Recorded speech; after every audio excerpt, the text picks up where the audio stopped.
नमस्कार दोस्तों, डेट है आज की 29 मई 2021 और स्वागत है आपका एडिटोरियल डिस्कशन में।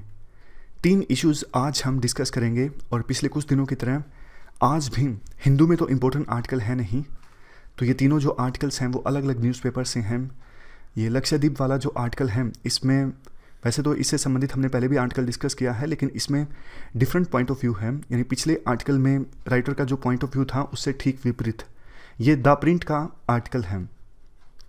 नीचे वाला आर्टिकल जो है ये लाइव मिंट का है, जीएसटी से संबंधित, और माइक्रोचिप्स वाला जो आर्टिकल है ये बिजनेस लाइन का है। चलिए डिस्कशन स्टार्ट करते हैं। फर्स्ट इंपोर्टेंट आर्टिकल लक्षद्वीप से संबंधित है। आप जीएस पेपर 3 के इस टॉपिक से आर्टिकल को रिलेट कर सकते हो। अगर देखो बैकग्राउंड की हम बात करें, लक्षद्वीप का प्रशासन इस साल के शुरुआत में कुछ नए रूल्स लेकर आया था जिसको लेके लोकल जनता में नाराजगी पैदा हो गई थी और बहुत से एक्सपर्ट्स ने लक्षद्वीप प्रशासन के नए रूल्स का विरोध किया था। कौन से रूल्स? जैसे कि 3 रेस्टोरेंट्स पर अल्कोहल को अलाउ किया गया था, स्लॉटर हाउसेस को बैन किया गया था, ऐसे ऐसे बहुत सारी चीज़ें थी। हमने आर्टिकल डिस्कस किया था, आपको याद ही होगा। तो वो देखो, उस आर्टिकल में एक पॉइंट ऑफ व्यू हमने डिस्कस किया था कि एडमिनिस्ट्रेशन के डिसीजंस की वजह से कैसे लक्षद्वीप का जो एडमिनिस्ट्रेटिव कल्चर, पॉलिटिकल कल्चर और सिंपल कल्चर डिस्ट्रॉय हो रहा था। लेकिन इस आर्टिकल में हम एक डिफरेंट पॉइंट ऑफ व्यू जानेंगे, एक अलग पॉइंट ऑफ व्यू जो कि पुराने पॉइंट ऑफ व्यू से अलग है। राइटर के द्वारा देखो शुरुआत में ये कहा जाता है लक्षद्वीप कि जो लोकेशन है वो इंडिया के लिए बहुत ज़्यादा इंपॉर्टेंट है। इंडियन ओशन रीजन में चाइना के इन्फ्लुएंस को काउंटर करने के लिए और इंडिया की पावर प्रोजेक्शन के लिए इंडियन ओशन रीजन में लक्षद्वीप की स्ट्रेटेजिक लोकेशन इंडिया के लिए काफ़ी ज़्यादा इंपॉर्टेंट है।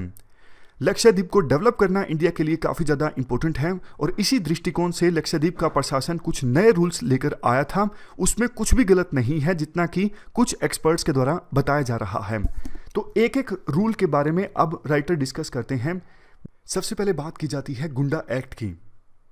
क्या था इस एक्ट में? याद कीजिए, 1 साल तक किसी को बिना किसी क्राइम के, यानी कुछ शक भी है तो भी उसको 1 साल तक प्रिवेंटिव डिटेंशन उसका किया जा सकता है। ये प्रोविजन है गुंडा एक्ट में। तो कुछ लोगों ने आरोप ये लगाया था कि लक्षद्वीप में तो इतना क्राइम ही नहीं है, फिर इस प्रकार के स्ट्रिक्ट कानून की आवश्यकता क्या है?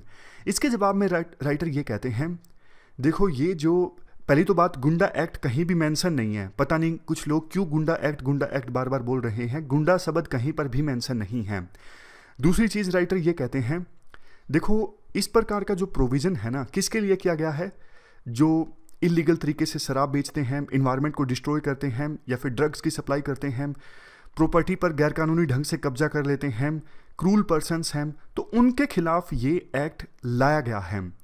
और ये देखो, ऐसा नहीं कि हमारे देश में सिर्फ लक्षद्वीप में इस प्रकार का कानून आया है।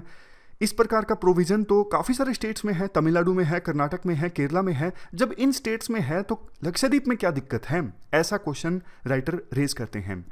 इसके बाद राइटर ये भी बोलते हैं, क्योंकि देखो लक्षद्वीप में जो कुछ हो रहा है, जो मतलब प्रशासन ने जो डिसीजंस लिए हैं, इनका सबसे ज़्यादा विरोध केरला में है, क्योंकि केरला के नज़दीक है लक्षद्वीप।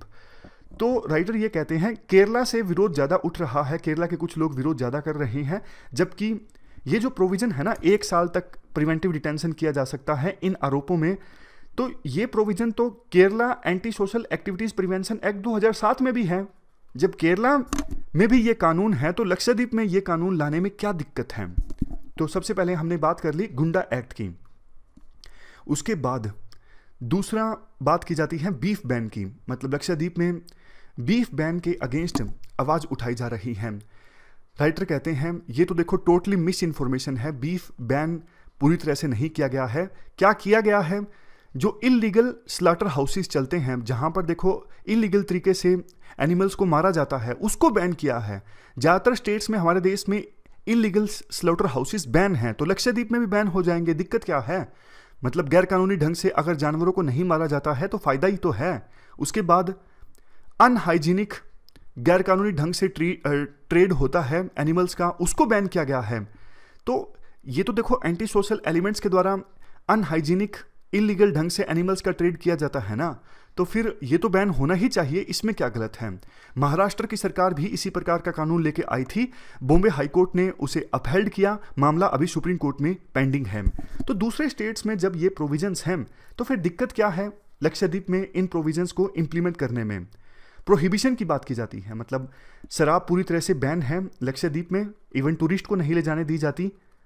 और आरोप ये लगाया जा रहा है कुछ लोगों के द्वारा कि नए रूल्स के अकॉर्डिंग 3 रेस्टोरेंट्स पर शराब जो है वो अलाउ कर दी गई है। तो इसके जवाब में तो राइटर कुछ पॉलिटिकल बातें बोलती हैं, क्योंकि जो केरला की लेफ्ट गवर्नमेंट है ना, वो ज़्यादा विरोध कर रही है लक्षद्वीप एडमिनिस्ट्रेशन के इन नए रूल्स से संबंधित। तो राइटर कहते हैं केरला में अभी जो लेफ्ट की सरकार है उन्होंने ही प्रोहिबिशन यानी शराबबंदी के फैसले को उलट किया था। कांग्रेस की सरकार ने पहले केरला में शराबबंदी कर दी थी, लेकिन उस फैसले को पलट दिया गया लेफ्ट गवर्नमेंट के द्वारा। तो थोड़ा सा पॉलिटिकल उनका रिप्लाई है कि लेफ्ट गवर्नमेंट कैसे बोल सकती है शराबबंदी के बारे में, क्योंकि कांग्रेस की सरकार ने शराबबंदी की थी और उन्होंने शराबबंदी को खत्म कर दिया था, शराब को अलाउड कर दिया था। तो लक्षद्वीप में 3 रेस्टोरेंट्स में अगर शराब परोसी जा रही है तो इसमें क्या गलत है, केरला में भी तो शराब मिलती है। उसके बाद नेक्स्ट पॉइंट है, मतलब इस प्रकार से वो हर एक डिसीजन को जस्टिफाई करते हैं कि दूसरे स्टेट्स में भी तो हैं, ऐसे मतलब उनके सब्सटेंशियल पॉइंट्स नहीं हैं। दूसरे स्टेट्स का एग्जांपल देखें, वहाँ भी हैं तो हम ला रहे हैं, इसमें क्या दिक्कत है। तो सेम सा जस्टिफिकेशन है। जैसे 2 चाइल्ड रूल के बारे में, जिनके 2 से अधिक बच्चे हैं वो इलेक्शन नहीं लड़ सकते। तो राइटर कहते हैं कि देखो ये प्रोविज़न तो कई सारे स्टेट्स में है, असम में, महाराष्ट्र में, उड़ीसा में, राजस्थान में, आंध्र प्रदेश में, तेलंगाना में, कर्नाटक में, बहुत जगह पर ये रूल है। तो लक्षद्वीप में लाया गया है तो क्या दिक्कत है। इसके बाद राइटर के द्वारा कहा जाता है लक्षद्वीप देखो बेसिक आइलैंड्स का एक ग्रुप है और एरिया भी बहुत छोटा है, कितना 32 स्क्वायर किलोमीटर, लेकिन स्ट्रेटेजिक लोकेशन लक्षद्वीप की बहुत ज़्यादा इंपॉर्टेंट है इंडियन ओशन रीजन में। कल को अगर हिमालयन रीजन में चाइना कुछ शैतानी करता है, जैसे कुछ दिनों पहले की हमने देखा चाइना ने अपनी ट्रूप्स को आगे भेज दिया और जहां पहले इंडिया की फोर्सेस पेट्रोलिंग करती थी, इंडिया की फोर्सेस को पेट्रोलिंग करने से रोक लिया, विवाद अभी भी सुलझा नहीं है। तो इस प्रकार की घटनाओं का जवाब इंडियन ओशन रीजन में चाइना को दे सकता है, क्योंकि इंडियन ओशन रीजन से चाइना के बहुत से शिप्स होकर गुजरते हैं, चाइना का कार्गो गुजरता है। आप लक्षद्वीप की लोकेशन देखिए, ये इंडिया है, यहाँ पे है लक्षद्वीप। बिल्कुल ध्यान से अगर आप देखोगे तो ये ऊपर है लक्षद्वीप आर्किपिएलागो, यानी काफ़ी सारे आइलैंड्स का एक ग्रुप, और यहाँ पे है मिनिकोय। ये जो चैनल है ना दोनों के बीच में, ये आप फनल कह सकते हो, ये है 200 किलोमीटर की। और प्री में अगर क्वेश्चन पूछा गया है 10 डिग्री चैनल के बारे में पूछा था यूपीएससी ने, मैं आपसे 9 डिग्री चैनल के बारे में पूछता हूँ, बताइए 9 डिग्री चैनल किस किस को सेपरेट करता है। 9 डिग्री चैनल जो है वो सेपरेट करता है एक तरफ लक्षद्वीप आर्किपिएलागो और नीचे मिनिकोय। और बिल्कुल स्पेसिफिक भी यूपीएससी के द्वारा पूछा जा सकता है कि कौन कौन से आइलैंड्स को ये सेपरेट करता है। खैर मेंस पे ध्यान देते हैं। इस 9 डिग्री चैनल से देखो बहुत से शिप्स होके गुजरते हैं, हालांकि उतने नहीं जितना मलक्का स्ट्रेट से होके गुजरते हैं, फिर भी काफ़ी शिप्स तो इस 9 डिग्री चैनल से होके गुजरते हैं और इसको तो इंडिया आसानी से ब्लॉक कर सकता है। यहाँ पे जो कोच्चि है केरला में, आप इसको एक बार उड़ा दीजिए और ये देखिए, ये है कोच्चि। यहाँ पे तो एक नेवल कमांड है इंडिया का बहुत ही इंपॉर्टेंट, उस नेवल कमांड का नाम क्या है, यहाँ पे साउथ वेस्टर्न नेवल कमांड, बहुत ही इंपॉर्टेंट नेवी का यहाँ पे कमांड है साउथ वेस्टर्न नेवल कमांड। तो पैसिफिक ओशन जिन शिप्स को जाना होता है वो शिप्स यहाँ से होके गुजरते हैं और इंडिया का साउथ वेस्टर्न नेवल कमांड उन पर चील की नज़र रखता है।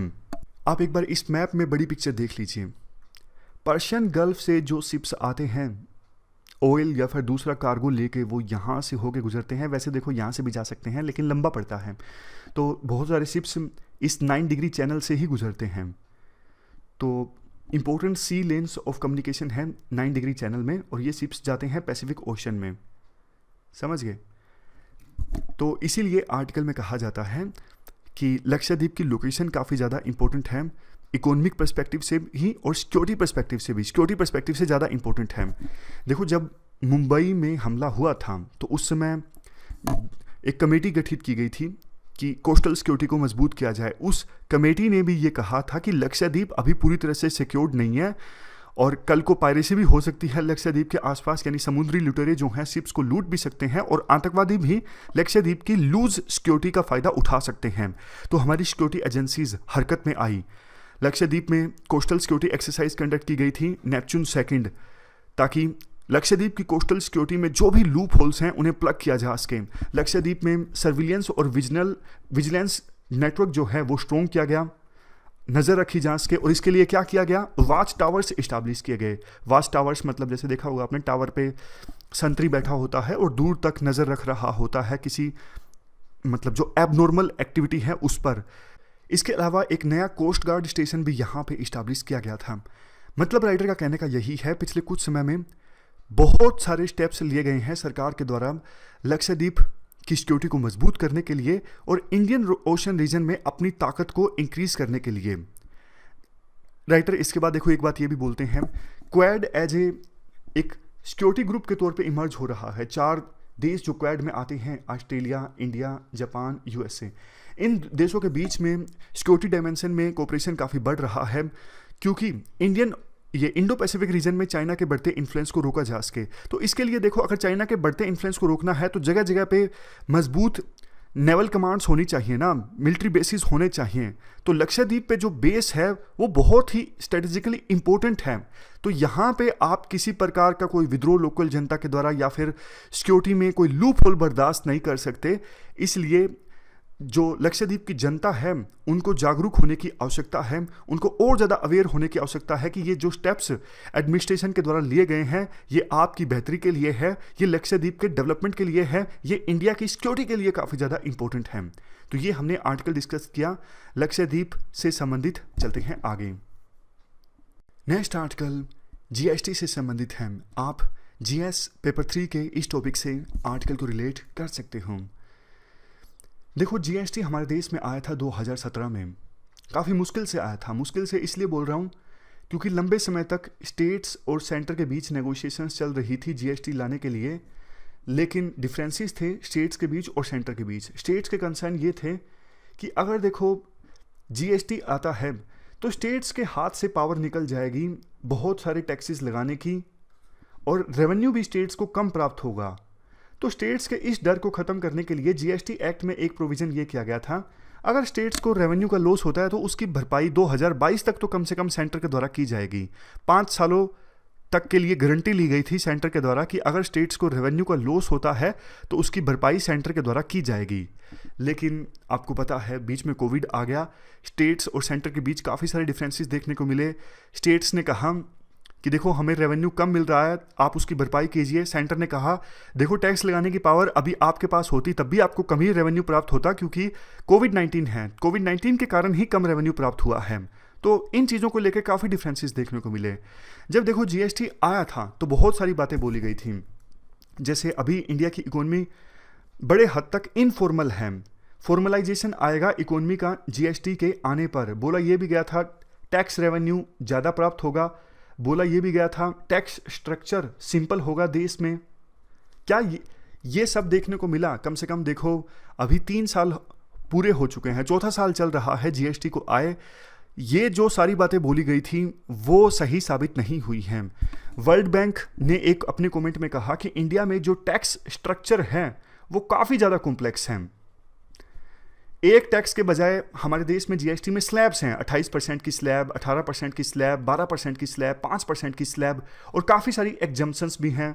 तो इससे जीएसटी स्ट्रक्चर काफ़ी ज़्यादा कॉम्प्लेक्स हो जाता है।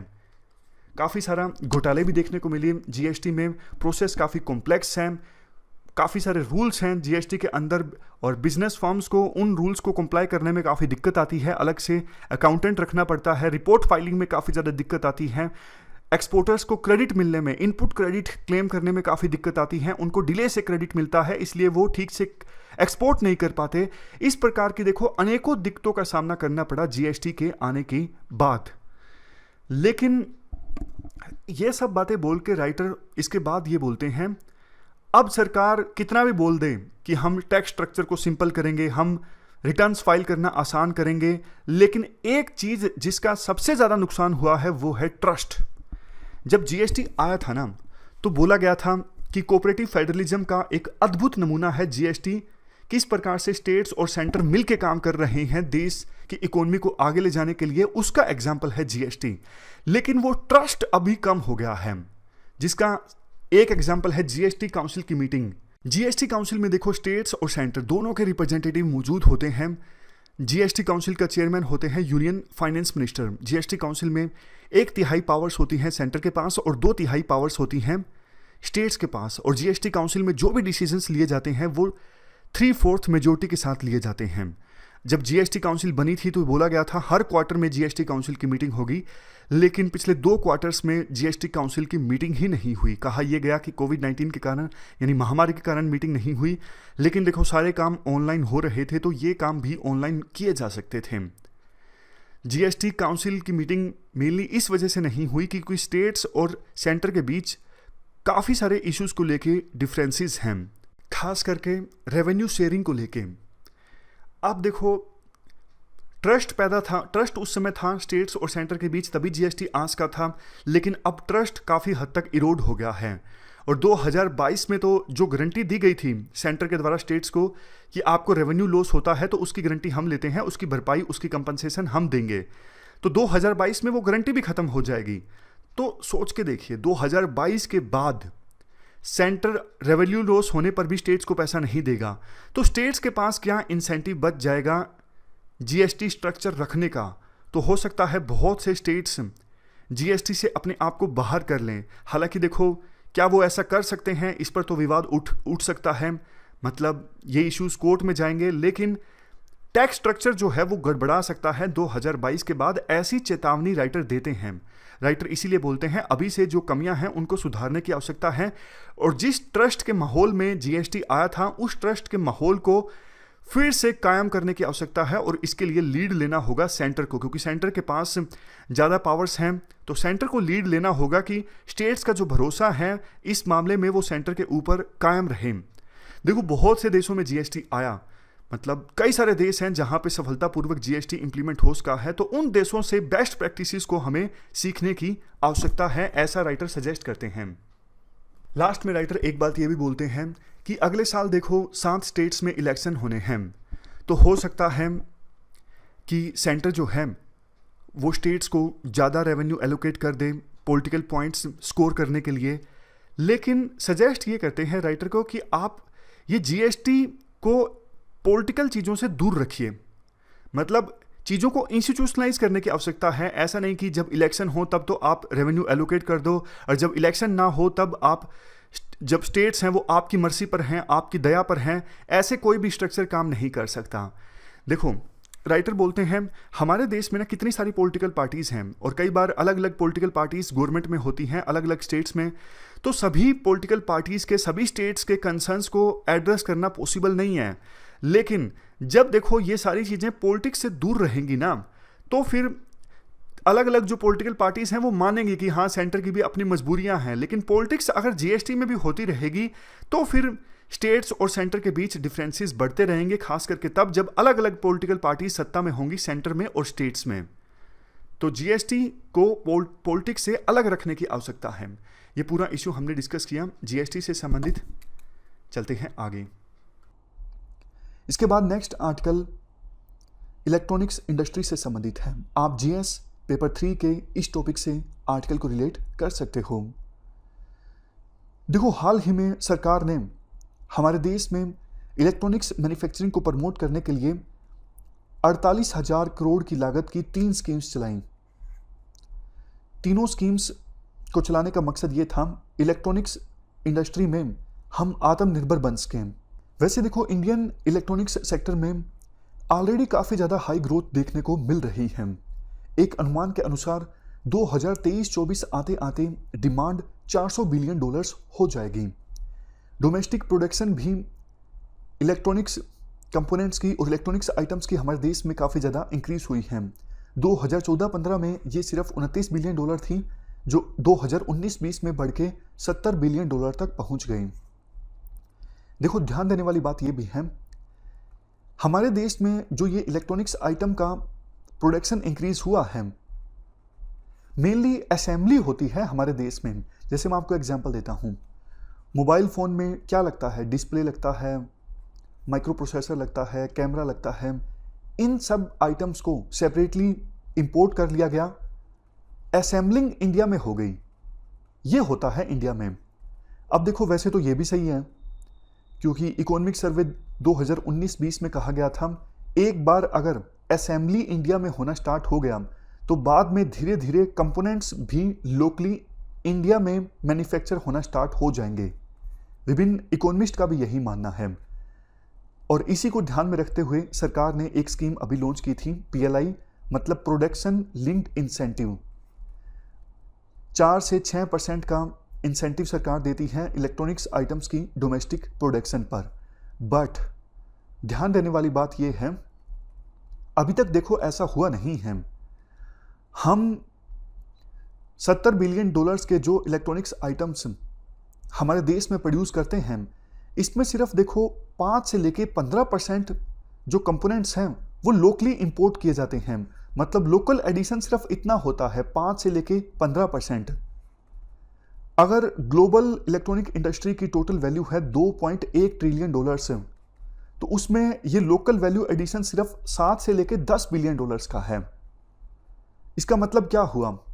इसका मतलब देखो ये हुआ, हमारे देश में सिर्फ असेंबली होती है कंपोनेंट्स की और लोकल एडिशन काफी ज्यादा कम होता है। हमने जो सोचा था कि इसी प्रकार से चाइना इलेक्ट्रॉनिक्स इंडस्ट्री में सुपर पावर बना, उसी प्रकार से इंडिया भी बन जाएगा, बट ऐसा हो नहीं रहा है। असली कमाई देखो फाइनल प्रोडक्ट प्रोड्यूस करने में नहीं है, मतलब असेंबली में असली कमाई नहीं है। असली कमाई तो कंपोनेंट्स में है ना। माइक्रो प्रोसेसर की जो चिप है आप दूसरे देशों से इंपोर्ट करते हो, वही आपको महंगी मिलती है, तो बाद में आप असेंबली में कितना मार्जिन रख लोगे। दूसरा देखो, हम ये माइक्रो प्रोसेसर चिप दूसरे देशों से इंपोर्ट करते हैं। अरे भैया, इससे हमारी सिक्योरिटी भी तो कॉम्प्रोमाइज़ हो सकती है। हमारे देश में काफ़ी ऐसे कम्युनिकेशन कंपोनेंट्स इस्तेमाल होते हैं जो नेशनल सिक्योरिटी के लिए ज़रूरी हैं, बट उनमें भी जो चिप्स इस्तेमाल होती हैं वो सारी की सारी दूसरे देशों से इंपोर्टेड होती हैं, क्योंकि हमारे देश में तो कोई माइक्रो प्रोसेसर की चिप प्रोड्यूस होती ही नहीं है। कल को आप दूसरे देशों से इंपोर्ट कर रहे हो चिप, और चिप में उसने कोई ऐसा प्रोग्राम डाल रखा है जिससे इंडिया की सिक्योरिटी कॉम्प्रोमाइज़ हो जाए, तो ये काफ़ी ज़्यादा दुखद बात है। तीसरा देखो, हमारे देश में जो IITs हैं, रिसर्च के काफ़ी इंस्टीट्यूशंस हैं, ये अच्छी अच्छी चिप डिज़ाइन तो कर देते हैं। माइक्रो प्रोसेसर की कोई चिप डिज़ाइन करनी हो, डिज़ाइन IITs और दूसरे जो रिसर्च इंस्टीट्यूशंस हैं वो कर देते हैं। बट दिक्कत यही है ना, डिज़ाइन करके अगर उसे प्रोड्यूस करवाना है, मैन्युफैक्चर करवाना है, तो वो दूसरे देशों को डिज़ाइन भेजना होगा, और दूसरे देशों में जो सेमीकंडक्टर फैब्रिकेशन प्लांट्स हैं जहाँ पे ये चिप्स प्रोड्यूस होती हैं, वहाँ से चिप प्रोड्यूस होकर वापस इंडिया में आएंगी। समझ गए? तो कहने का मतलब ये है कि इलेक्ट्रॉनिक्स इंडस्ट्री में अभी इंडिया बहुत ज़्यादा पीछे है। देखो, पूरे वर्ल्ड में सेमीकंडक्टर फैब्रिकेशन के 170 कॉमर्शियल प्लांट्स हैं। सेमीकंडक्टर फैब्रिकेशन प्लांट्स, जिन्हें फैब्स या फिर फाउंड्रीज भी कहा जाता है। ध्यान से देख लीजिए टर्म, सेमीकंडक्टर फैब्रिकेशन प्लांट्स। यहाँ पे सिलिकॉन को माइक्रो चिप्स में तब्दील किया जाता है, और इन सेमीकंडक्टर फैब्रिकेशन प्लांट्स को फैब्स या फिर फाउंड्रीज भी कहा जाता है।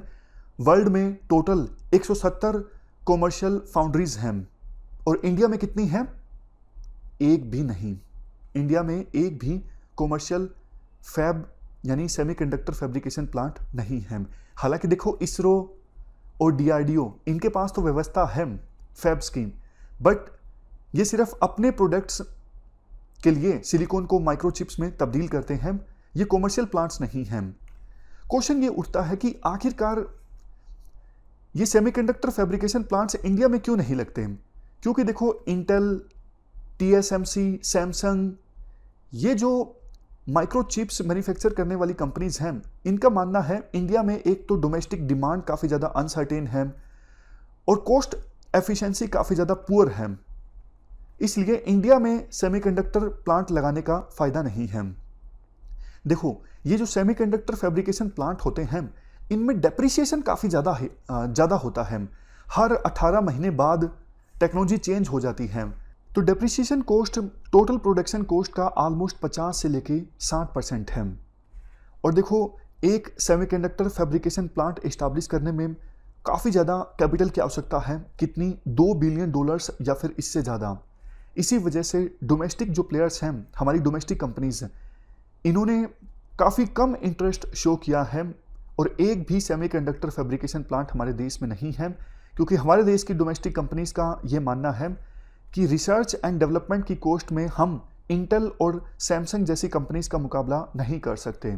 तो पहले प्रपोजल आया था कि इस प्रकार से commercial semiconductor fabrication plant establish किए जाएं गुजरात में, उत्तर प्रदेश में, लेकिन ये प्रपोजल अबेंडन कर दिए गए, छोड़ दिए गए, क्योंकि लगा कि फ़ायदे का सौदा नहीं रहेगा सेमीकंडक्टर फैब्रिकेशन प्लांट इस्टेब्लिश करना। बट देखो, इन सेमीकंडक्टर फैब्रिकेशन प्लांट्स का हमारे देश में होना बहुत ज़्यादा ज़रूरी है अगर हमें इलेक्ट्रॉनिक्स इंडस्ट्री में आगे बढ़ना है, ना सिर्फ सेल्फ रिलायंस हासिल करनी है बल्कि मेजर एक्सपोर्टर बनना है इलेक्ट्रॉनिक्स आइटम्स का। नुकसान तो काफ़ी हैं, हमने डिस्कस कर ही लिया अगर सेमीकंडक्टर फैब्रिकेशन प्लांट हमारे देश में नहीं है। पहला तो देखो, सिर्फ असेंबली होती है हमारे देश में, दूसरा नेशनल सिक्योरिटी के लिए खतरा, तीसरा हमें इंपोर्ट के लिए दूसरे देशों पर डिपेंड करना पड़ता है, कभी भी वो मना कर सकते हैं हमें ये चिप्स प्रोवाइड करना, चौथा इवन ब्रेन ड्रेन भी होता है। देखो, हमारे देश के जो टैलेंटेड यूथ हैं चिप तो डिज़ाइन कर लेते हैं जैसा हमने डिस्कस किया, लेकिन अब वो मैन्युफैक्चर तो दूसरे देशों में ही होंगी ना, अल्टीमेटली वो वहीं पे चले जाते हैं जहाँ पे आसानी से चिप्स को मैन्युफैक्चर किया जा सकता है, तो ब्रेन ड्रेन भी काफ़ी होता है। और सबसे लास्ट रीज़न, अगर देखो ये सेमीकंडक्टर फैब्रिकेशन प्लांट हमारे देश में होते हैं तो इसका बहुत ज़्यादा मल्टीप्लायर इफेक्ट देखने को मिलता है इकोनॉमी में।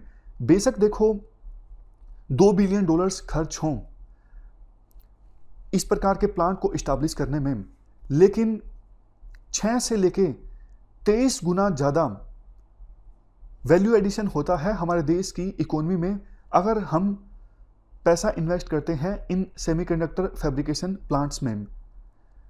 एक अनुमान के अनुसार अगर एक भी सेमीकंडक्टर फैब्रिकेशन प्लांट इस्टेब्लिश होता है तो $8 बिलियन